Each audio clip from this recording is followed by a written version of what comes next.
So the I2 team, first of all, that stands for innovation and integration. We did start out as a purely innovation team, but what we found was that over the years, we're getting involved in more and more integration projects.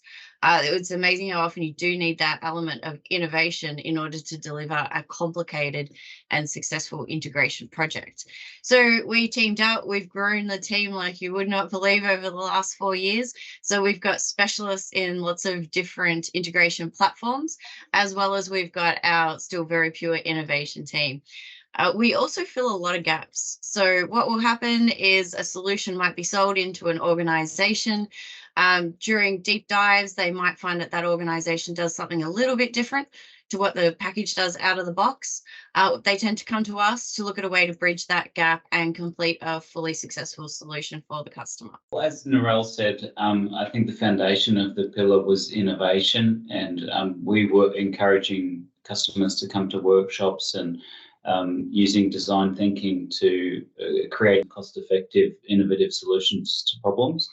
I think what often happens with customers is they have fantastic ideas, but it's really hard for them to determine whether that's a $10,000 idea or a $1 million idea. And so we're able to come and help them understand what the cost of that idea might be to implement to their business, and therefore they can do proper forecasting with a total cost of ownership in the back of their minds.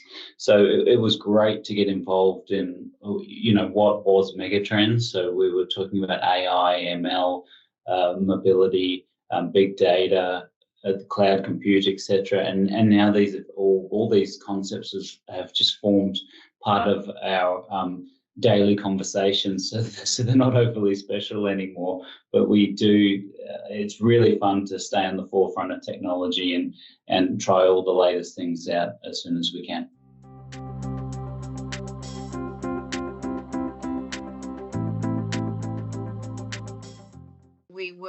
We were brought in for a lot of integration projects where it wasn't just a standard data from there to there. There was issues, say, connecting to endpoints. There was a lot of complex business logic, or again, we're filling a gap in a middleware product that it couldn't actually perform a task.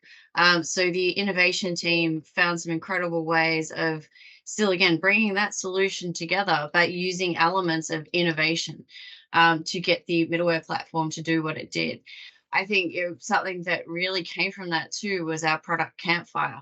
It was through working with so many different middleware products and the pain that we experienced in trying to get them to do everything that we wanted to do, that a few members of our team came forward and said, hey, we think we could build a middleware product that gets past a lot of these issues that we've got with the standard out of the box. So that was the start of Campfire. Therefore, we're not only implementing integrations, but we're also creating, growing, and then supporting a middleware platform, which is fully flexible integration as a service. So it takes that full responsibility of the customer.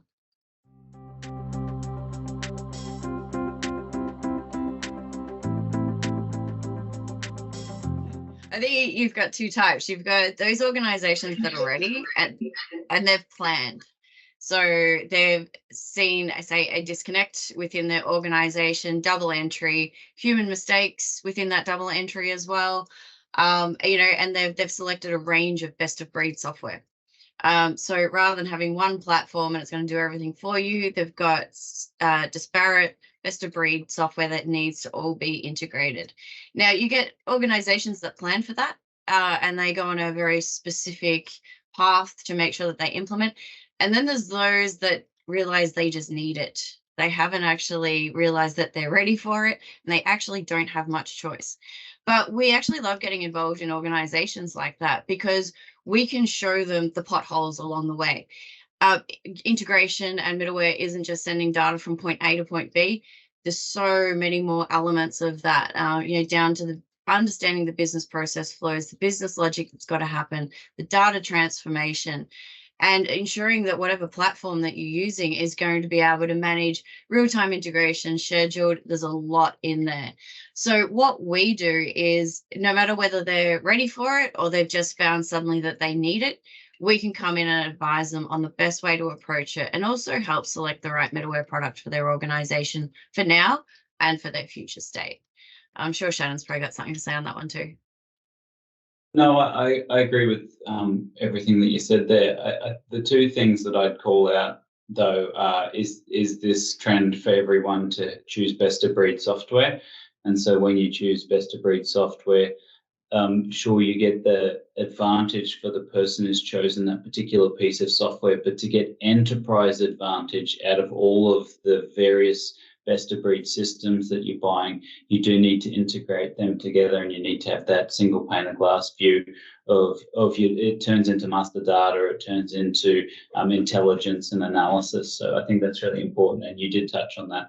I think that the second thing is, how does a business know it's ready for integration? I think you should look for repetitive tasks.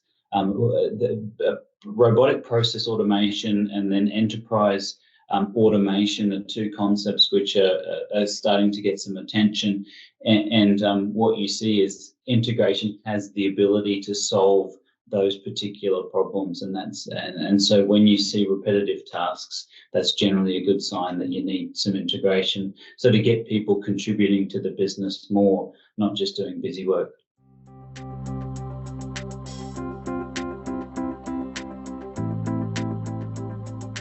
This one off.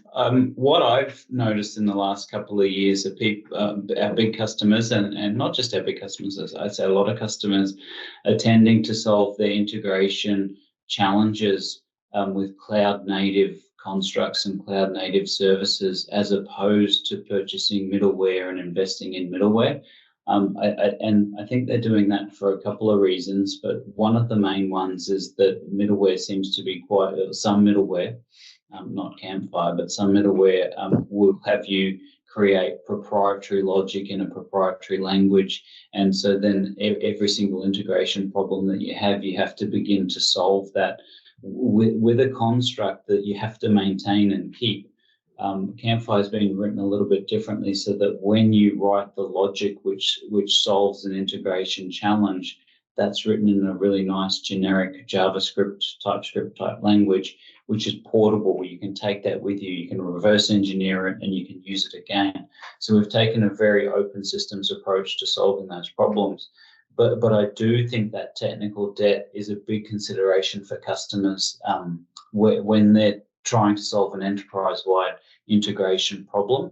I think that going native cloud, because most large customers are experiencing the cloud or very experienced on the cloud, and they when they choose native cloud services to give them a single pane glass view of their integration and their integration challenges and the logging and everything about the integration of all of their systems. They provide consistent patterns and consistent security across all of their integrations with cloud native, that they know that investment has a life, will continue to work now and into the future, because they're using quite generic building blocks on any one of our hyperscalers that are available at the moment.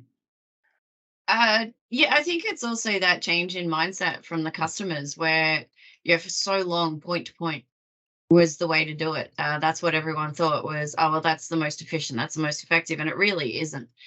Sometimes you still do have those arguments about, oh, but let's just do point to point. You just don't get the visibility that you do through having that integration layer in the middle, whether it's cloud native or an off-the-shelf middleware product. These days, you need to be getting notifications of failures. You need to be able to easily see when a system goes down, so that you can stop integrations running as well. But you need to be able to give that flexibility to the users. You shouldn't have to be a developer in order to manage integrations. You can select to do that. A lot of customers do. They might have some in-house experience, but majority of organizations don't have that in-house capability, and it is quite an expensive resource to have. So what we do is we build that infrastructure so that they can come to us to change and build new integrations for them. But ultimately, we want to hand over that day-to-day management to anyone within their organization. even if it's a, something may have failed in an accounts receivable transaction, it doesn't go to the IT person. It goes to the person that runs accounts receivable to check that data and then just hit retry and run it again, and that data goes through. That scenario would have been, I'd say, borderline impossible 10 years ago without an awful amount of development work and money to get that done. But now that's an expectation for middleware.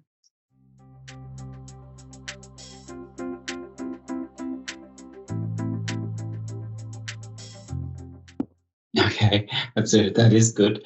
I think your investment in existing technology is a really important factor in choosing how you're going to solve what I would call the integration conundrum of an enterprise. And as I said before, I think people are choosing more cloud native. And if you already have an existing landing zone in AWS or in OCI or in Azure, then you're probably going to choose one of those, that technology where you have an investment and you have access to talent to potentially start to solve your integration challenges. But I think you need to take a strategic look at that and make sure that you have consistent logging and consistent abilities to retry transactions, as Narelle was talking about before, so that end users can get involved in solving what is an end user problem. It's not a technical problem. Like generally in integration, we'll find that bad data 9 times out of 10 will be causing problems with your integration. And the people that understand the data, of course, are the business people. So I guess, so my first point is existing technological landscape. I think that's a major consideration when choosing integration technology. And then the second one would be the completeness of the solution. And so if you want to be writing integrations all the time, writing code, changing code based upon, most of our systems are SaaS now, so based upon continuous change amongst your customers and amongst your software systems, then you want to make sure that's easy for you to do, to affect change in what is a continuous changing scenario. And remember that integrations always involve 2 systems. So you've got to control change in 2 different systems all the time as well. Or you subscribe to a service where that's done for you and takes away the pain of managing continuous change in all of your endpoints all the time. And once again, I think that's the prime reason that we started to use Campfire, to be able to, that we could make that change as a service. So my 2 points are existing technological footprint, and then who you want to manage and maintain those integrations going forward. Two really important considerations for a customer when choosing how they'll solve their integration problems. Because I won't say how they choose a middleware, I'm going to say how they solve their integration challenges. I 100% agree with you. The first question I ask is, what capability do you have within your organization? And Shannon touched on that. That's just so key. So immediately we're identifying who's going to be looking after the integrations, and then that sets us down a particular path. I describe selecting middleware and integration platforms like a game of Guess Who. Is that you ask a question, you've got a series of options in front of you, and depending on how they answer, it starts to flip a few down until you're just gradually left with a couple of options. And then we start to deep dive more into each of those. The other, only 2. Oh, that's tough. There are quite a number. One thing I think I'd like to highlight is there is very much that image of it's just data from point A to point B. Every time we walk in and we start discussing integration with a customer, they go straight to the data. But we actually need to be talking about the business process. And we need to understand what this integration is supporting. If you look at one of our customers, our integrations are all real time into their website. So the actual person that's engaging with the integrations is a user that's looking to sign up with them. So they need to be able to type their residential location in, and it goes and accesses a government database and pulls up information in relation to that location.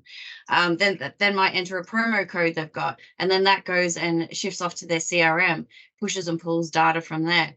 So that's got to be extremely responsive. It's got to be able to connect to multiple data sources efficiently.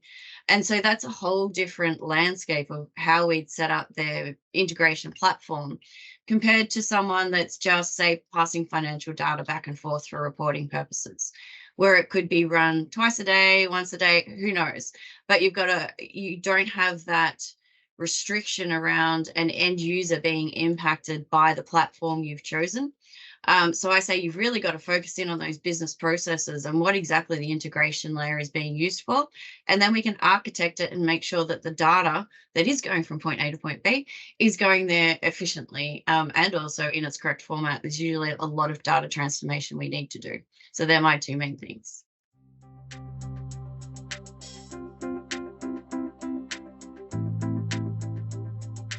Yeah. No, I think you need a combination of a fortune teller and someone that can write code, because you need to be able to predict how SaaS is going to be changing in a continuous basis so that you can write flexible code and flexible integrations going forward.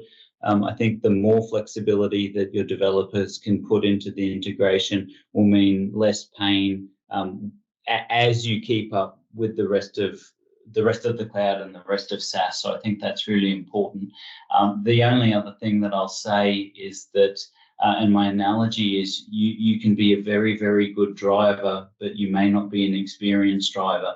And both of those things are required to be an effective and safe driver.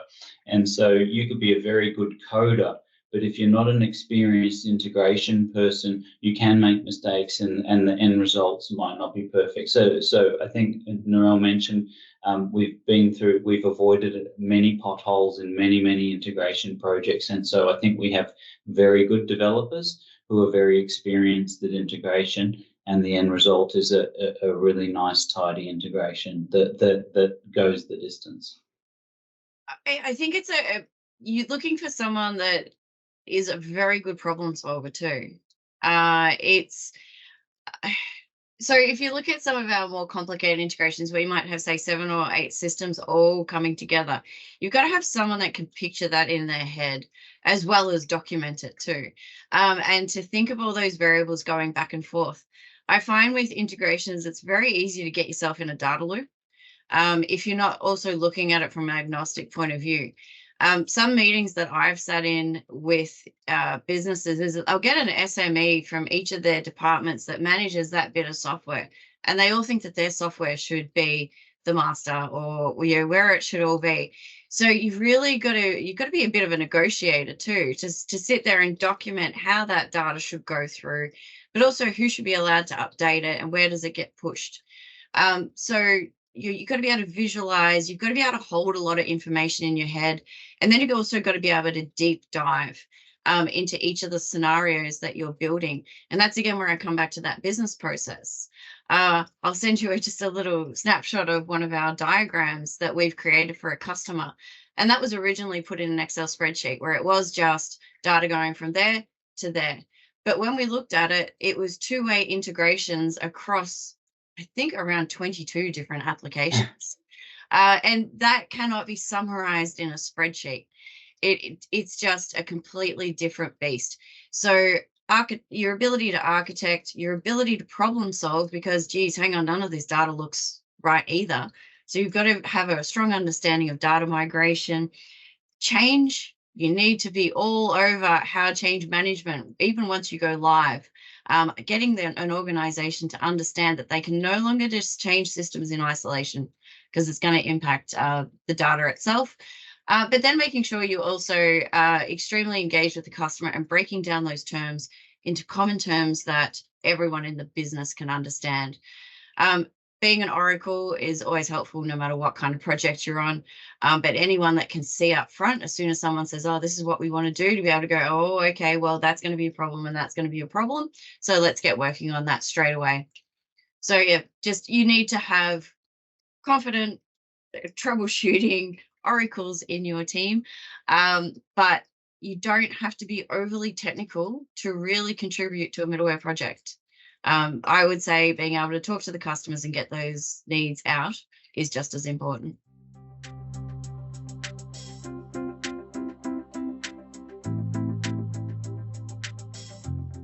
So it's starting to change a little bit now, but a lot of the time our first engagement with people is, I have someone that implemented this middleware product in this organization and it's got a connector to this one product that works really well. And when you look at their enterprise landscape, that is one application out of 12 that needs to be integrated. But because they've been told that that one system connects well with that, they want to go with that. And that really is not a good way to be looking at it. You need to look at enterprise-wide applications when it comes to selecting a middleware platform. So my suggestion always is to go through that advisory process. Allow us to deep dive into that enterprise landscape, your current state versus your future state, and let us do that guess who for you on middleware so that you've got the right platform. So often we give this advice, it gets ignored, and then they come to us when it's not working and they say, can you help us? And it's not that we tear our hair out trying to get it to work. It's like we could have avoided this pain quite easily. So it's more that listening to the people that have done this many times before and understand the pros and cons of everything. So yeah, just don't select a product because one person said it connects well to that, because it's going to land you in a world of pain. Yeah, I think that's good. I think my thing is, don't choose a middleware based upon a fancy IDE and the development life cycle. I think you should choose a middleware based upon where it gets used the most, which is when it's in production. You'll spend 6 months building an integration, you'll run it for 5 years. Let's be serious about where the consideration should be. The consideration should be in the management, monitoring, and maintenance of that solution, not in the initial development. So I think people need to really get away from shiny IDEs, and so that's an integrated development environment, but start thinking about who's going to be maintaining the solution going forward and what's the most cost-effective way of doing that.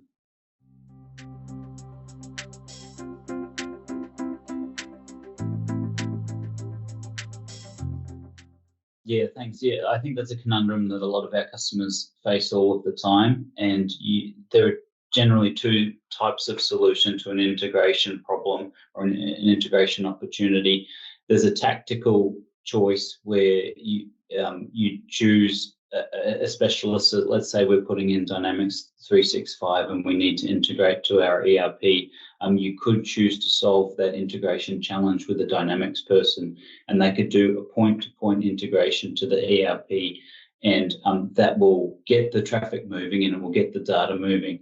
But what we try and think about, and I think I tried to talk about it before, is that this lifetime investment, or the fact that this integration has to run for 5 years, and we don't want that particular developer having to make the changes. We don't want a single point of failure from a development point of view, and we don't want a single point of failure from a maintenance point of view and a logging point of view.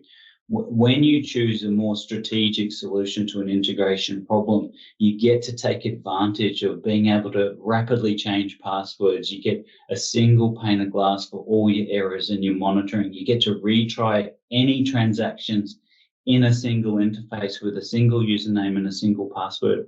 These are the really big advantages. And once again, I just ask people to think about the total cost of ownership of the integration for a 5 to 10 year period, as opposed to the initial capital costs of getting that integration done. And quite often you'll find that the strategic solution, using a middleware, using some consistency in the solution, is a much better option.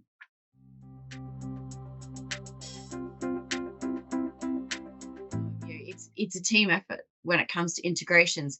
You could have 6 people working on one project, and they've all got to be able to work together and make sure that they're staying continuously engaged with each other to make sure that we've got overall a well-architected piece of software there.